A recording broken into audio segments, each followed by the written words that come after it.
প্রিয় দর্শক, আসসালামু আলাইকুম। নতুন আরেকটি ভিডিওতে আপনাদের সকলকে স্বাগত জানাচ্ছি। আমি নাজমুস সাকিব।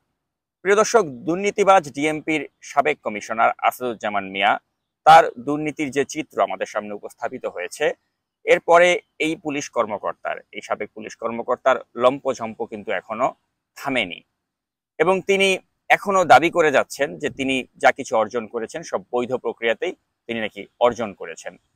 এবং মার্কিন যুক্তরাষ্ট্র থেকেই তিনি বিভিন্ন টিভি চ্যানেলকে বা বিভিন্ন পত্রপত্রিকাকে তিনি সাক্ষাৎকার দিচ্ছেন এবং সাক্ষাৎকারে তিনি এখনো স্পষ্ট করে তিনি দাবি করার চেষ্টা করছেন যে তার কোনো সম্পদই নাকি তার জ্ঞাত আয় বহির্ভূত নয় এবং তার প্রত্যেকটা সম্পদের বিবরণ নাকি তার আয়কর নথিতে উল্লেখ করা আছে।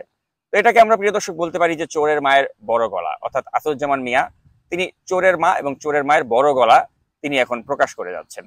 এবং এই যে তিনি এখনো তার দুর্নীতির এই বিষয়গুলো আমাদের সামনে উপস্থাপিত হওয়ার পরে, দালিলিক প্রমাণ আমাদের সামনে আসার পরেও তিনি যেভাবে বড়াই করে এখনো দাবি করছেন যে তিনি দুর্নীতি করে অর্থ উপার্জন করেননি, এটা আসলে আমাদেরকে মোটেও বিস্মিত করছে না। কারণ যেটা হয়েছে যে আমাদের মধ্যে অনেকেই একটা ভুল করছি আমরা, যে আমরা ভাবছি যে বেনজির আহমেদ তার অস্তিত্ব যেভাবে বিলীন হয়ে গিয়েছে, তিনি যেভাবে এখন আর দেশে কখনো আসতে পারবেন না, বা আজিজ আহমেদ সাবেক সেনাপ্রধান তার কাছ থেকেও যেভাবে মুখ ফিরিয়ে নিয়েছে এই বর্তমান সরকার, আমাদের মাঝে কেউ কেউ ভুল ধারণা করছেন যে হয়তো বর্তমান সরকার একই প্রক্রিয়াতে আসাদুজ্জামান মিয়া তার কাছ থেকেও মুখ ফিরিয়ে নেবে।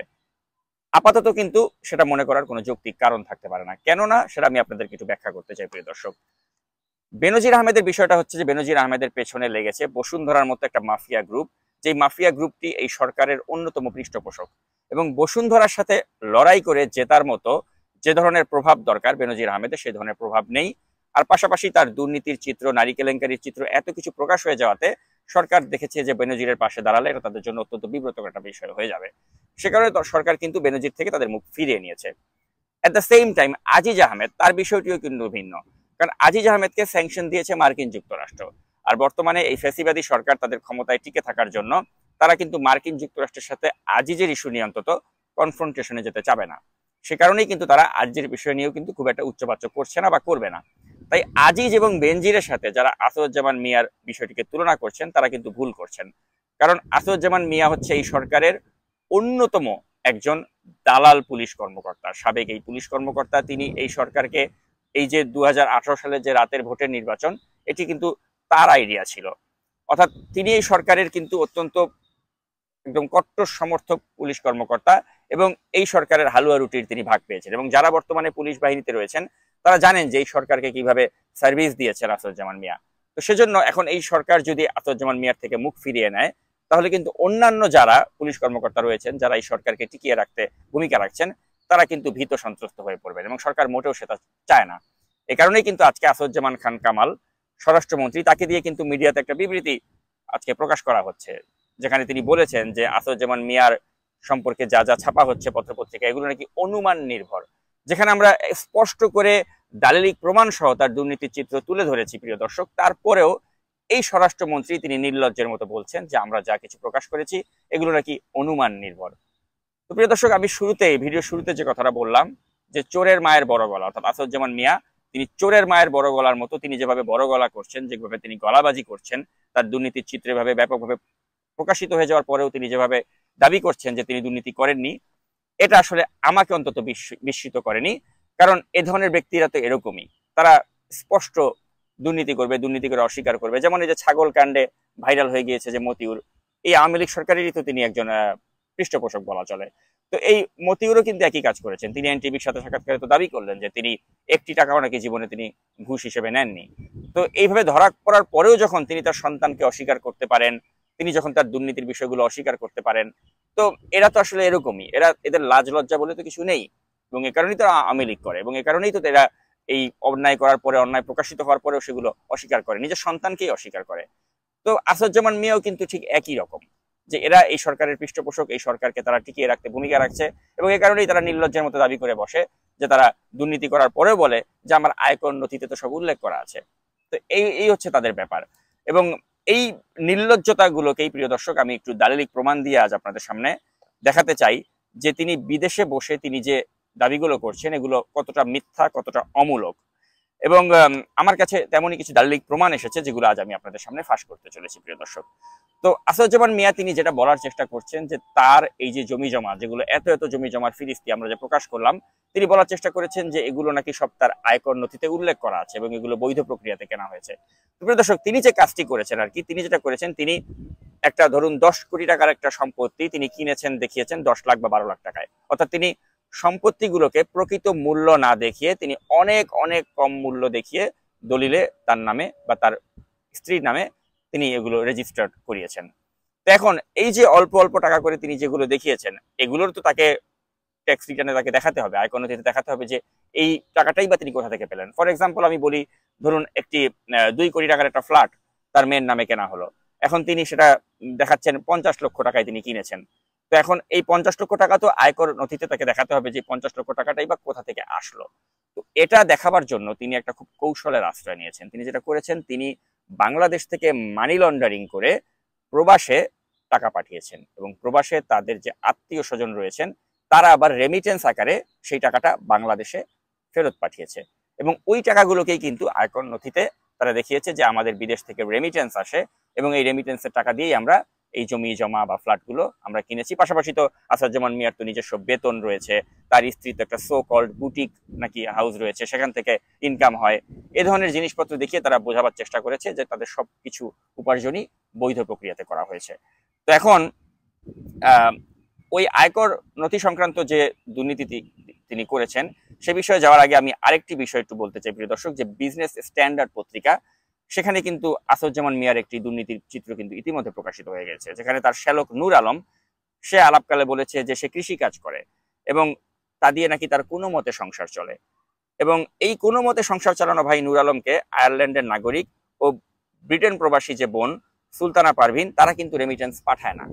তারা রেমিটেন্স কাকে পাঠিয়েছে, স্ক্রিনে আপনারা দেখুন প্রিয় দর্শক, তারা রেমিটেন্স পাঠিয়েছে এই আসাদুজ্জামান মিয়ার স্ত্রীর নামে। তো প্রশ্ন হচ্ছে, তাদের যেই ভাই যিনি অভাবের সংসার যার, তিনি পত্রিকাতে দাবি করছেন যে সে কৃষিকাজ করে কোনো মতে সংসার চলে, তাকে রেমিটেন্স না পাঠিয়ে একজন সাবেক পুলিশ কমিশনার তার স্ত্রীকে রেমিটেন্স পাঠানো, বুঝতে পারছেন প্রিয় দর্শক যে কোন লেভেলের দুর্নীতি তারা করেছে। এবং বিজনেস স্ট্যান্ডার্ডকে কিন্তু তিনি আরো জানিয়েছেন যে এই সাক্ষাৎকারে যে গাজীপুরে তিনি কোনো জমি ক্রয় করেননি এবং এই নূর আলম বলেছেন যে আমার সংসার চালাতেই কষ্ট হয়, সেখানে জমি কিনবো কিভাবে, আমি মিথ্যা বললে আপনারা তদন্ত করে দেখেন, সম্পদ পেলে নিয়ে যান। এতে প্রশ্ন উঠেছে নূর আলমের এই সম্পত্তি কিনলো কে, ইব্রাহিম শেখই কিভাবে এত জমি কিনলেন। তো অনুসন্ধানে জানা গিয়েছে নূর আলম ও ইব্রাহিম শেখের আরেকটি পরিচয় আছে, তারা ঢাকা মেট্রোপলিটন পুলিশের সাবেক কমিশনার আসাদুজ্জামান মিয়ার আত্মীয় এবং নূর আলম সম্পর্কে আসাদুজ্জামানের শ্যালক এবং ইব্রাহিম তার ভাগ্নে। এই হচ্ছে বিষয়টা প্রিয় দর্শক, যে তাদের নামে সম্পত্তি কিনেছে তারা নিজেরাই সেগুলো জানে না। তো এখন এই যে যেটা আমি বলছিলাম রেমিটেন্সের বিষয়টা প্রিয় দর্শক, যে যুক্তরাজ্য প্রবাসী বোন সুলতানা পারভিন বারবার আর্থিকভাবে সচ্ছল এই আসাদুজ্জামান মিয়ার যে স্ত্রী আফরোজা জামান তাকে কেন রেমিটেন্স পাঠিয়েছে এবং সেটাকে তিনি যুক্তরাজ্যে তাদের আয়কর নথিতে দেখিয়েছেন, দেখাননি কিন্তু। তো এই যে বাংলাদেশ থেকে হুন্ডি করে টাকা পাঠালেন আসাদুজ্জামান মিয়া এবং সেই হুন্ডির টাকাটাই পরবর্তীতে আবার রেমিটেন্স আকারে বাংলাদেশে আসলো, এটাই তো একটা অবৈধ কাজ করেছেন আসাদুজ্জামান মিয়া। তো আমরা প্রিয় দর্শক খোঁজ পেয়েছি এবং আমরা নিশ্চিত হয়েছি যে আসাদের যে শ্যালিকা এই সুলতানা পারভিন কিন্তু একজন গৃহবধূ এবং যুক্তরাজ্যে তার কোনো পেশাই নেই এবং তিনি বসে বসে কিন্তু এই আসাদের পাঠানো হুন্ডির টাকা তিনি ভোগ করেন এবং তার একটা অংশ তিনি আবার বাংলাদেশে রেমিটেন্স আকারে আসাদকে পাঠিয়ে দেন, যেটা দিয়ে আসাদ তার কালো টাকাকে সাদা করেন। তিনি বুঝান যে আমার রেমিটেন্স হিসেবে বিদেশ থেকে টাকা আসছে এবং ওই টাকা দিয়ে আমি এত জমি জমা ক্রয় করেছি এবং এই জমি জমাগুলো তো তিনি নামমাত্র মূল্যে ক্রয় করেছেন। অর্থাৎ একটা দেখা গেল 4 কোটি টাকার একটা অ্যাপার্টমেন্ট, তিনি সেটা দেখাচ্ছেন তিনি 50 লক্ষ টাকায় কিনেছেন। তো এখন এই 50 লক্ষ টাকাটা আসলো কিভাবে সেটা দেখাবার জন্য তিনি দেখাবেন যে তার বেতনের থেকে কিছু টাকা এসেছে, তার এই রেমিটেন্স থেকে কিছু টাকা এসেছে, সবকিছু মিলে এই টাকাগুলো তার উপার্জিত হয়েছে, এটাই তিনি দেখাবেন। তো এই জন্যই কিন্তু এই রেমিটেন্স নামক এই দুর্নীতিটি তিনি করেছেন। তো আমরা আমাদের কাছে যে কাগজগুলো এসেছে, যেটা হয়তো প্রিয় দর্শক আপনারা স্ক্রিনে দেখতে পাচ্ছেন এই মুহূর্তে, এই আসাদের যে স্ত্রী আফরোজা জামান তাকে বিভিন্ন দফায় বিভিন্ন দেশ থেকে, যেমন ইউকে বা ইউএসএ থেকে টাকা পাঠিয়েছেন একজন ব্যক্তি, তার নাম হচ্ছে জনৈক ওয়ালিউল্লাহ। আপনারা এই ওয়ালিউল্লাহর যে রিসিট গুলো রেমিটেন্স পাঠাবার সেগুলো স্ক্রিন দেখতে পাচ্ছেন প্রিয় দর্শক। এবং এই ওয়ালিউল্লাহ তিনি বিভিন্ন সময় টাকা পাঠিয়েছেন এবং এই পারভিন সুলতানা তিনিও বিভিন্ন সময় টাকা পাঠিয়েছেন এবং এই ওয়ালিউল্লাহর সাথে কিন্তু আসাদুজ্জামান মিয়া এবং তার স্ত্রী আফরোজা জামানের কোনো সম্পর্ক বা আত্মীয়তার সম্পর্ক আছে সেটা কিন্তু আমরা প্রমাণ করতে পারিনি, কোনো আত্মীয়তার সম্পর্ক নেই। তাহলে কেন বারে বার সে এই আসাদুজ্জামান মিয়ার স্ত্রীর অ্যাকাউন্টে টাকা পাঠিয়েছে, এটা কিন্তু একটা প্রশ্ন, প্রিয় দর্শক। এবং দুদক বা সিআইডি তারা তদন্ত করলেই কিন্তু বিষয়টি বের হয়ে যাবে, কিন্তু তারা যে তদন্ত করবে না এটা তো আমরা জানি। এখন এই যে রেমিটেন্স পেয়েছেন তিনি দেখাচ্ছেন এই জনৈক ওয়ালিউল্লাহর কাছ থেকে, বা তিনি রেমিটেন্স পেয়েছেন সুলতানা পারভিনের কাছ থেকে। এখন এই যে লক্ষ লক্ষ টাকার রেমিটেন্স যে এসেছে বাংলাদেশে, প্রশ্ন হচ্ছে আসাদুজ্জামান মিয়া তিনি তো আর্থিকভাবে সচ্ছল, তিনি ডিএমপি কমিশনার ছিলেন, তার স্ত্রীর নামে নাকি তার রয়েছে একটা বুটিকের শোরুম, তার মেয়ের জামাই তারা নাকি ডাক্তার পেশায়। তো এত আর্থিকভাবে সচ্ছল একজন মানুষকে কেন এত এত ঘন ঘন রেমিটেন্সের টাকা বিদেশ থেকে পাঠাতে হয়েছে? কি সেই রহস্য?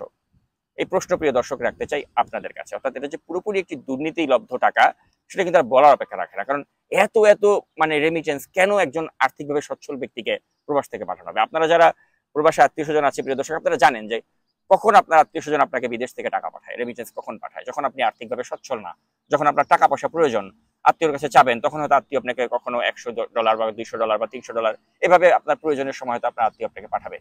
কিন্তু এই আসাদুজ্জামান মিয়া, যার একটা ডিএমপি কমিশনার হিসেবে তার প্রভাব ছিল, তিনি চাকরি করে অনেক টাকা উপার্জন করেছেন, তার স্ত্রীর নাকি ব্যবসা রয়েছে, তার মতো ব্যক্তিকে কেন ঘন ঘন তাদের আত্মীয় বিদেশ থেকে টাকা পাঠাবে?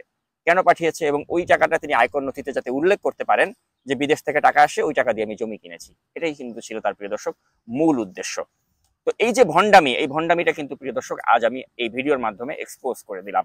এবং পাশাপাশি আমি আসাদকে বলতে চাই যে আপনি যতই নিজেকে পবিত্র দাবি করুন না কেন বা দুর্নীতি মুক্ত দাবি করুন না কেন, আমরা কিন্তু জানি যে আপনার যে শ্যালক রয়েছে, সৌদি ফেরত একজন প্রবাসী, এই হারিসুর রহমান সোহান, তার নামে আপনার কিন্তু অসংখ্য সম্পদ রয়েছে, যার সম্পূর্ণ ফিরিস্তি কিন্তু এখনো প্রকাশিত হয়নি, কিন্তু অচিরেই কিন্তু প্রকাশ হতে যাচ্ছে।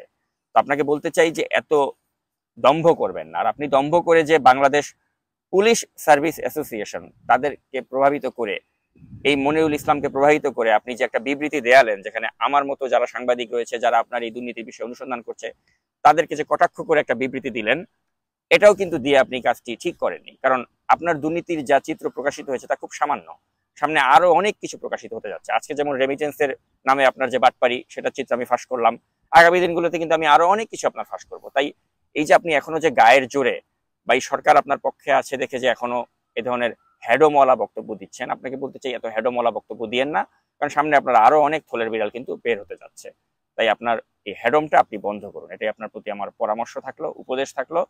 আর এই যে বাংলাদেশ পুলিশ সার্ভিস অ্যাসোসিয়েশনকে যে আপনি যে নিজের পৈতৃক সম্পত্তি বানিয়ে তাদেরকে দিয়ে যে একটা এরকম বিবৃতি দেওয়ালেন, এবং মনিরুল ইসলামকে যে বাধ্য করলেন এই বিবৃতি দেওয়াতে, এবং এই পুলিশ সার্ভিস অ্যাসোসিয়েশনে আরো যারা সদস্য রয়েছেন তাদের অনেকেই কিন্তু নাম প্রকাশ না করার শর্তে আমার সাথে যোগাযোগ করেছেন, এবং তারা বলেছেন যে তারা অত্যন্ত বিব্রত যে অ্যাসোসিয়েশনের নামকে ব্যবহার করে আপনার মতো একটা দুর্নীতিবাজকে প্রোটেকশন দেওয়া হচ্ছে। এটা নিয়ে তারাও কিন্তু তাদের ক্ষুব্ধ প্রতিক্রিয়া নাম প্রকাশ না করার শর্তে আমার কাছে ব্যক্ত করেছেন। তো এখন আপনি স্বরাষ্ট্রমন্ত্রীকে দিয়ে আপনার পক্ষে বিবৃতি দেওয়াচ্ছেন, পুলিশ অ্যাসোসিয়েশনকে দিয়ে আপনার পক্ষে বিবৃতি দেওয়াচ্ছেন। এসব বিবৃতি দিয়ে কিন্তু আসলে আপনি শেষ রক্ষা কিন্তু আপনার হবে না, যেভাবে শেষ রক্ষা বেনজিরের হয়নি। হ্যাঁ, আমরা স্বীকার করি বেনজিরের পেছনে লেগেছে বসুন্ধরার মতো একটা মাফিয়া গ্রুপ। আমরা স্বীকার করি যে আজিজ আহমেদ, তাকে স্যাংশন দেওয়া হয়েছে, তাই সরকার তার থেকে দূরে সরে গিয়েছে। আপনার বিষয়টি ভিন্ন, আমরা স্বীকার করি। কিন্তু ভিন্ন হলেও আপনাকে আমরা যারা সৎ সাংবাদিকতা করছি তারা কিন্তু আমরা পার পেতে দেব না, এবং আপনার যে দুর্নীতির বিষয়গুলো আমরা উদ্ঘাটন করছি আগামী দিনগুলোতে এটি অব্যাহত থাকবে। এবং আমরা দেখতে চাই যে আপনার যে এত বড় গলা, যেটাকে আমি শুরুতেই বলেছি চোরের মায়ের বড় গলা, এটা কয়দিন অব্যাহত থাকে সেটা আমি একটু দেখতে চাই। প্রিয় দর্শক, এতক্ষণ এই ভিডিওটি দেখার জন্য অসংখ্য ধন্যবাদ জানিয়ে আজকের মতো বিদায় নিচ্ছি।